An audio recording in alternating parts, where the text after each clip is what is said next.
Episode number 3293. Title: Pulling out the sword. वीर की शक्तिहीन आवाज सुनकर बैंगनी तांबे की तलवार घमंड से भर गई और पूछा, क्या तुम्हें लगता है कि तुम मुझे धोखा दे सकते हो? तुम्हें अपनी सीमाएं पता होनी चाहिए। कुछ ही देर बाद बैंगनी तांबे की तलवार ने दूर से एक तलवार की आवाज सुनी। वह बहुत खुश हुई। सचमुच ये पदचिह्न उस छोटी बच्ची के तो नहीं है। जल्दी ही बैंगनी तांबे की तलवार भांप गई कि कौन आ रहा है।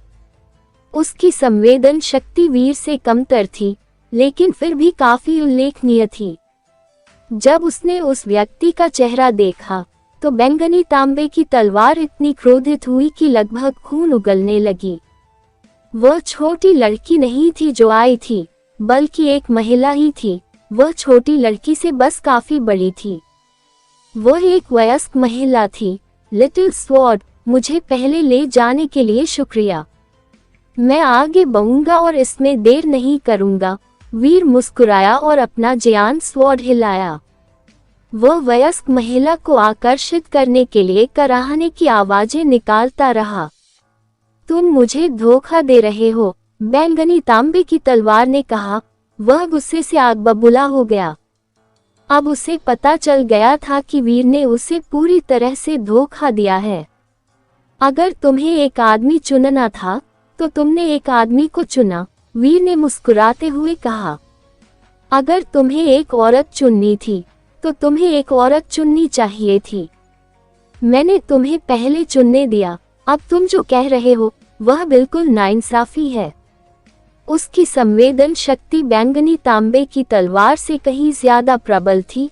उसने उस वयस्क महिला को बहुत पहले देखा था। यही वजह थी कि उसने बैंगनी तांबे की तलवार से शर्त लगाने का फैसला किया। इस समय वीर कुछ भी कबूल नहीं करने वाला था। बैंगनी तांबे की तलवार को एक शब्द भी न बोलते देख वीर ने अपनी सारी शक्ति का उपयोग अपने जियान स्वॉर्ड के शरीर को हिलाने और महिला को आकर्षित करने के लिए किया। महिला ने जियान स्वॉर्ड की कराहने की आवाज सुनी और उसकी ओर बढ़ी। जब महिला वीर के पास पहुंची तो बैंगनी तांबे की तलवार भी अचानक कराहने लगी। उसने तलवार जैसी कुछ कर्कश कराहने जैसी आवाजें निकाली, जिसने महिला का ध्यान अपनी ओर खींच लिया। हे भगवान, वीर गुस्से से चिल्लाया, क्या तुम अपना वादा भूल गए? क्या तुम्हें अपने बेटे के बिना गांड के होने का डर नहीं है? क्या तुम हर दिन अपनी पत्नी के लिए हरी टोपी पहनकर खुश रहोगे? बैंगनी तांबे की तलवार को मानो कोई परवाह ही न हो। उसने बस हंसकर कहा, मुझे डर नहीं लग रहा। इसमें इतना डरने वाली क्या बात है? मैं न तो पत्नी चाहता हूँ और न ही बेटा। तुम अश्लील हो। वीर उदास हो गया, इसलिए वह कसम खाने को मजबूर हो गया। मैंने यह आपसे सीखा है, बैंगनी तांबे ने हंसते हुए कहा। जियान स्वॉर्ड और तलवार ने स्त्री को आकर्षित करने के लिए अपने शरीर हिलाए। पिछली बार जो हुआ था उसके बाद उन्होंने पूरी ताकत नहीं लगाई। वीर सोच ही रहा था कि उस औरत को कैसे आकर्षित करे और उसे सबसे पहले अपनी ओर आकर्षित करे। तभी उसने अचानक बैंगनी तांबे की तलवार को चमकते देखा। वह चमकते सूरज जैसी लग रही थी। रोशनी ज्यादा प्रभावशाली नहीं थी, लेकिन उससे एक आभा फैल रही थी और एक अतिरिक्त दृश्य आकर्षण जुड़ गया था। आंखों पर इसका प्रभाव पड़ रहा था। ये किसी देव तलवार की तरह थी जो अपने नए स्वामी को बुला रही हो। इसने महिला की आंखों को आकर्षित किया। अंततः महिला गहरी जिज्ञासा के साथ बैंगनी तांबे की तलवार के पास चली गई। वीर ने भौहें चढ़ाई। वो कुछ रोशनी फैलाना चाहता था और चाहता था कि औरत का आकर्षण उसकी ओर हो। दुर्भाग्य से जियान स्वॉर्ड का काला काला शरीर कोई प्रकाश उत्सर्जित नहीं कर पा रहा था। हालांकि उसकी जीनो आंच उसके पास वहां थी और उनका उपयोग किया जा सकता था, फिर भी वह एक पत्थर में धंसा हुआ था। इसके अलावा वो सोल्जर वेपन स्काई के नियमों से बंधा हुआ था। उसे बाहर निकाले जाने से पहले जिन 8 शक्तियों का उपयोग जियान स्वॉर्ड पर नहीं किया जा सकता था। और वह औरत बार बार बैंगनी रंग की तांबे की तलवार को देख रही थी। उसे उसकी तरफ देखना बिल्कुल पसंद नहीं था। अगर वह चमकने भी लगता तो भी कोई फायदा नहीं होता। अजीब है, बैंगनी तांबे की तलवार ने ऐसा कैसे किया? उसकी तलवार का शरीर कैसे रोशनी छोड़ सकता है? वीर उस औरत को बैंगनी तांबे की तलवार की ओर भटकते हुए देख रहा था।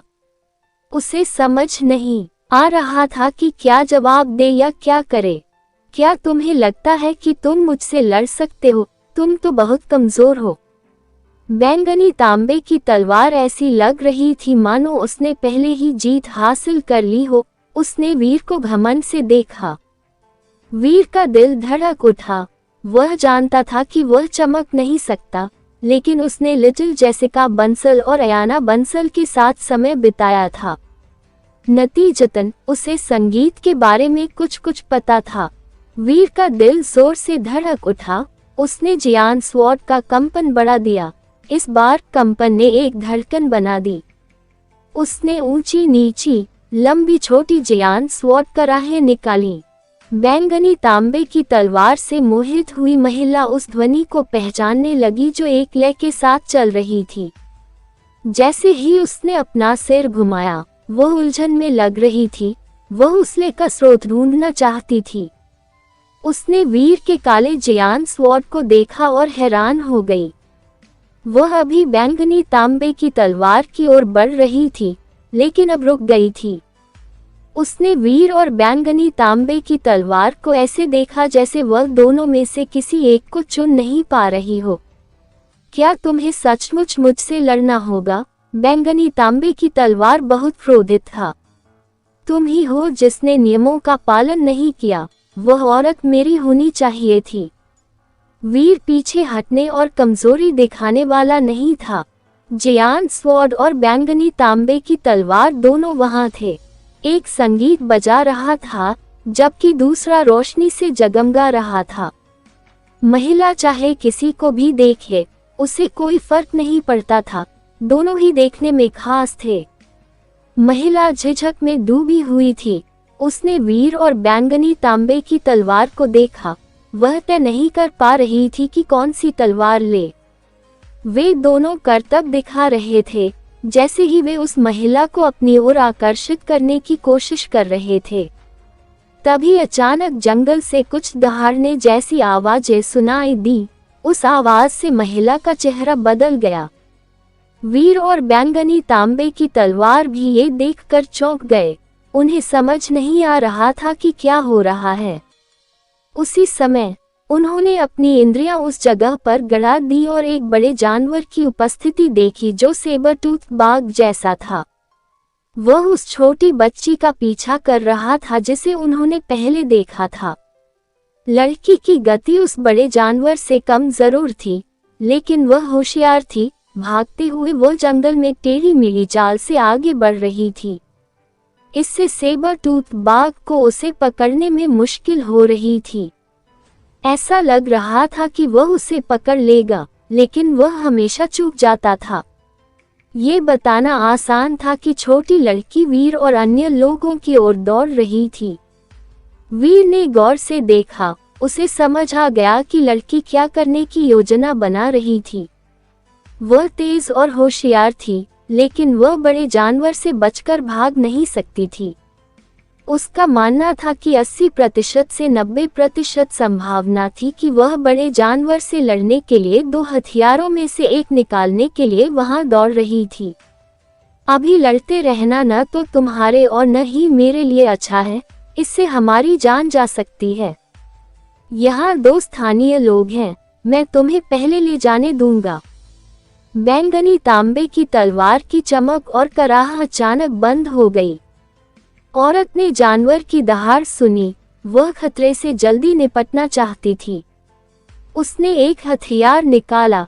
इस समय बैंगनी तांबे की तलवार की चमक और कराह बंद हो गई थी।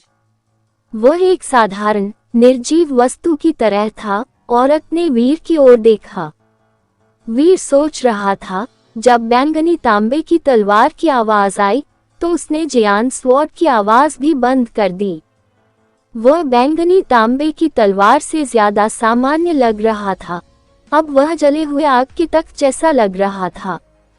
वीर जानता था कि बैंगनी तांबे की तलवार अच्छी नहीं है। उसने अचानक हार मान ली और उसने औरत को जमीन से बाहर निकालने दिया।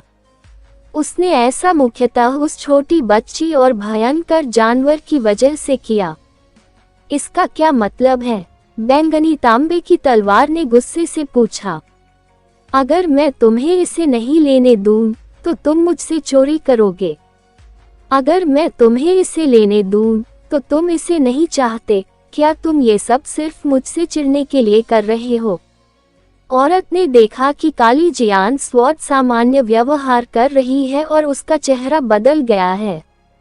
उसने चारों ओर देखा। उसने दहाड़ने की आवाज पास आती सुनी। उसने दांत पीसते हुए बैंगनी तांबे की तलवार की ओर रुख किया। हालांकि अभी न तो जियान स्वॉर्ड और न ही तलवार अच्छी लग रही थी, फिर भी बैंगनी तांबे की तलवार का स्टाइल वीर से बेहतर लग रहा था, जो जली हुई छड़ी जैसा लग रहा था। औरतें अक्सर सुंदर चीजें पसंद करती हैं, इसलिए उस औरत ने बैंगनी तांबे की तलवार चुनी। औरत चट्टान पर कूद पड़ी और हैंडल पकड़ लिया। वह बैंगनी तांबे की तलवार निकालने ही वाली थी। बैंगनी तांबे की तलवार उदास और गुस्से में थी। वह चिल्लाई, दफा हो जाओ, मुझे मत खींचो। उसने सोचा कि छोटी बच्ची डर गई है और वापस नहीं आएगी, इसीलिए वह उस औरत के लिए वीर से लड़ने को तैयार था। अब जाहिर है छोटी बच्ची हथियार चुनने आ रही थी। वह छोटी बच्ची को चुनना चाहता था, लेकिन औरत उसे तलवार खींच रही थी। अब महिला द्वारा तलवार पत्थर से इंच इंच करके बाहर आ रही थी।